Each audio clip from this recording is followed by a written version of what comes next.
Hi all, as part of Black History Month I was asked to select a book by a black or minority ethnic author that had really meant something to me. So me being me, I've chosen two, so I'll do two videos of this. The first one is Black Leopard, Red Wolf by Marlon James.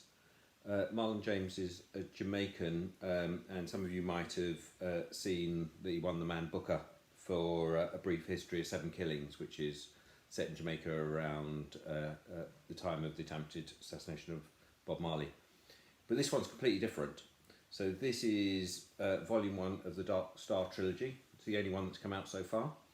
And if I read you the quote on the back, it's a dangerous, hallucinatory ancient Africa which becomes a fantasy world as well realised as anything Tolkien made, with language as powerful as Angela Carter's.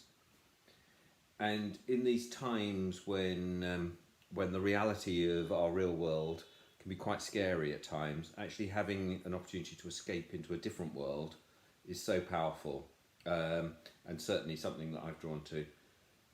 The story is set in Africa, but it's not an Africa that you'd recognise from your TV screens. It's an Africa of mysticism, of politics, and I suppose for me the thing that's really striking is, and you don't realise it until you're reading this book and you reflect on other books, is that it's a story of Africans, told by Africans about an Africa.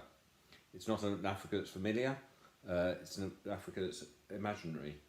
But Africans and black people are at the centre of the story. They're not in the margins, and they're not defined by anyone else. They're defined by their own experience. And it's incredibly powerful. I've made it sound like it's very virtuous, and actually it's rude, and it's funny, and it's scary, and it's violent, and it's all sorts of other things. Could not recommend it more. Marlon James, Black Leopard, Red Wolf.